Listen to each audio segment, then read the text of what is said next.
Voulez-vous être informé, formé ou accompagné pour votre développement intégral?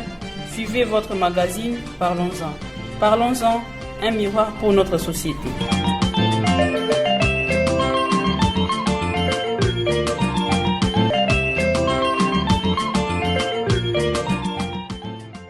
Auditrices et auditeurs, bienvenue à tous à ce magazine qui est présenté par Gabriel Makabou. La mise en onde est assurée par Jean-Claude Elassé. Notre magazine porte sur la perception de Mpox par la population de la ville de Kisangani. Bonne condition d'écoute à toutes et à tous.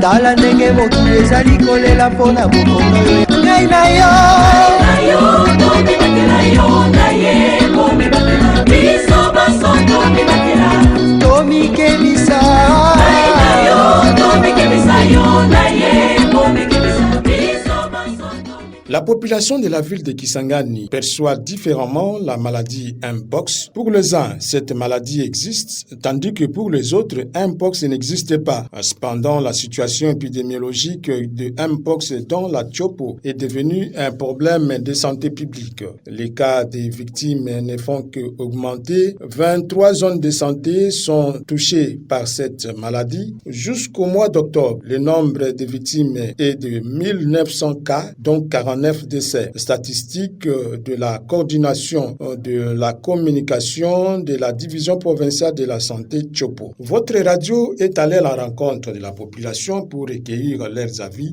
sur la maladie Mpox. Selon Jean Petit Mapessa de la commission diocésaine Justice et Paix que nous avons rencontré dans son bureau, il nous dit ce qu'il attend de Mpox et demande le renforcement des activités de sensibilisation. Bon, monkeypox, selon mon entendement, c'est une maladie virale. Bon, c'est le virus des singes. Je sais que, en tout cas, ma compréhension en ce sens-là. Bon, c'est presque comme variole, varicelle. Bon, je vois dans les images avec presque le même symptôme. Bon, j'ai pas encore vu une personne atteinte de cette maladie, mais je vois quand même les images à la télé et dans les affiches.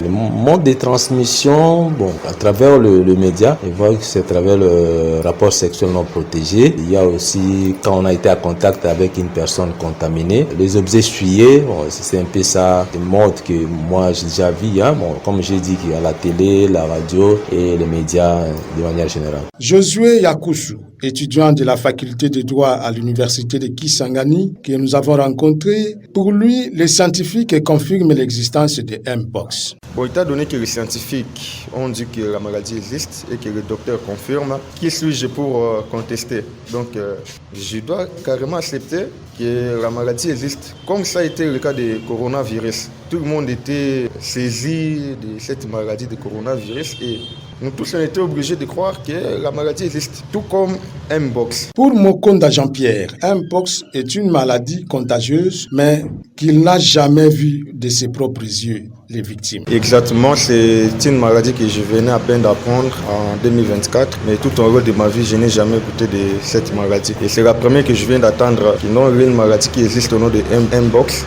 seulement en 2024. Parce que je n'ai jamais vu une personne, d'abord ici à la Kisangani, qui souffre de cette maladie. Mais du moins, j'entends, j'écoute, je vois dans des images que non, que la maladie existe réellement. Le coordonnateur du programme de communication pour la promotion de la santé à la division provinciale de la santé, John Mundele, il explique en tant qu'expert ce qu'on attend par Mpox et les symptômes.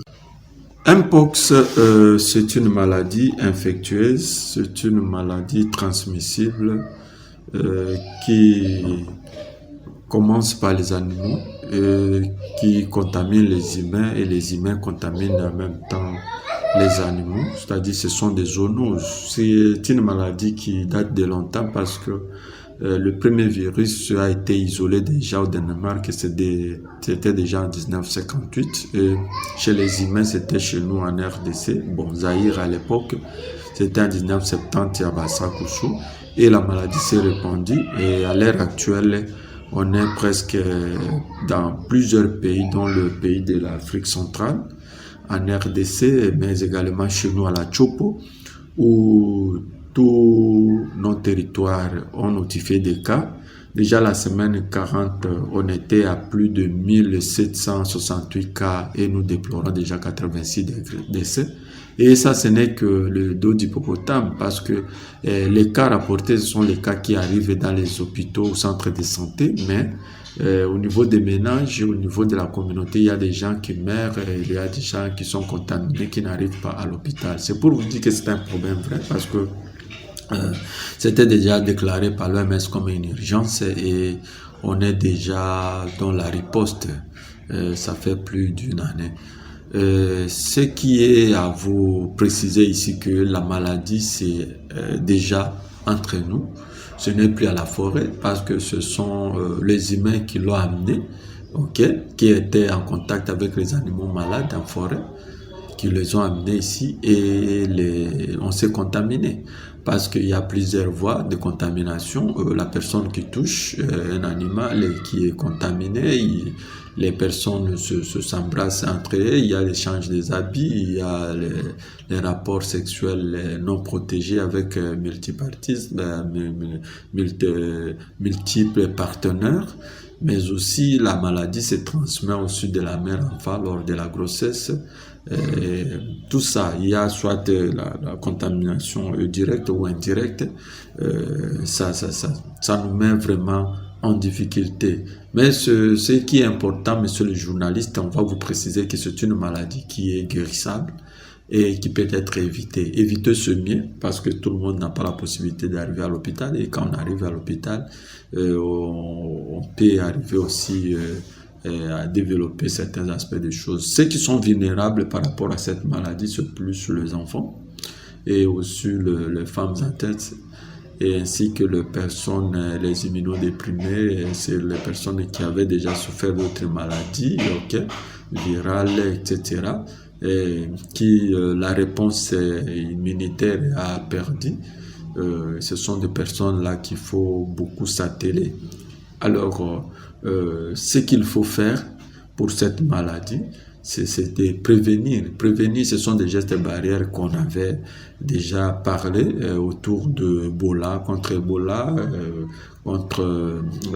Covid, parce que c'est la contamination est presque la même chose, ce sont des zoonoses. Et c'est ce qui fait à ce que l'on demande à la communauté de pouvoir se protéger avant que la maladie nous atteigne. John Mundele de la Division provinciale de la santé souligne ici, dans ses magazines, les modes de contamination de cette maladie. Il explique aux auditrices et auditeurs les mesures préventives pour lutter contre la Mpox.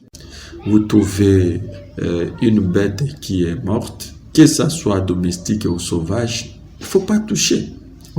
Pourquoi commercialiser les vaches, les porcs, que vous estimez que ce sont des bêtes qui étaient déjà malades, parce qu'il y a des personnes animées de mauvaise foi, quand ils voient déjà une bête, un oiseau qui est malade, ils préfèrent vendre, égorger, vendre, et c'est déjà une difficulté, non seulement par rapport aux personnes que vous vendez, même vous-même, parce que vos familles, quelque part, même non africains, les familles peuvent arriver à acheter ce que vous avez vendu et ça expose tout le monde. Nous insistons sur la transmission par voie sexuelle parce que les études montrent que dans la province, il y a plus la contamination par voie sexuelle, et d'autres contacts. C'est pourquoi nous voulons demander à ce que les collègues, les personnes qui sont là doivent prendre beaucoup de précautions dans le rapport sexuel non protégé en cas de rapports sexuels qui sont faits en dehors des mariages ou en dehors des partenaires que vous maîtrisez sa sérologie. Et la vaccination est déjà au point parce que la RDC a déjà le vaccin et on a commencé à vacciner. Exceptionnellement pour la province de la Chopo, on vaccine qui est dans une zone de santé de Yakushu, où on va clôturer le samedi. On vaccine le personnel de première ligne, ceux qui sont aux côtés des malades, ceux qui nettoient le linge des malades, les techniciens de surface dans les hôpitaux et centres de santé, mais aussi les personnes qui sont autour des malades, les vétérinaires également, ainsi que les chasseurs sont vaccinés parce qu'on n'a pas beaucoup de quantité de vaccins et prochainement on aura peut-être étendre le spectre pour qu'on atteigne tout le monde. On doit se prévenir. Et ce qui est important que la population commence à comprendre parce que tous les cas communautaires commencent à être orientés dans les centres de prise en charge.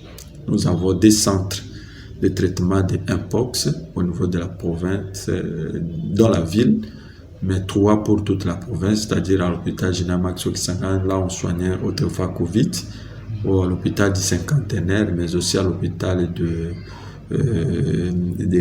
d'Isangui. Mais tous les hôpitaux généraux, ainsi que les centres de santé de l'État, on soigne et le traitement est gratuit.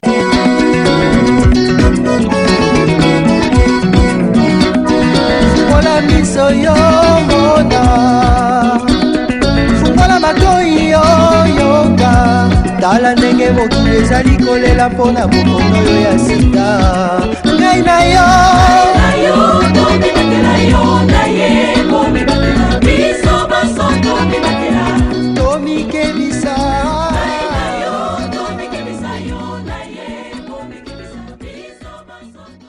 Ce magazine est produit par la radio-télévision Amani avec l'appui technique d'Internews dans le cadre du projet Renforcer les radios rurales 3R RDC en sigle, financé par la coopération suédoise. C'est la fin de ce magazine produit sur la perception de monkeypox pour la population de la ville de Kisangani, chef-lieu de la province de la Tchopo.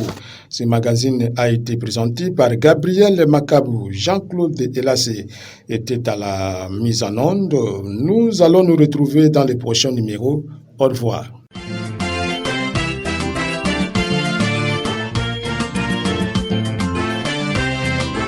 Voulez-vous être informé, formé ou accompagné pour votre développement intégral? Suivez votre magazine Parlons-en. Parlons-en, un miroir pour notre société.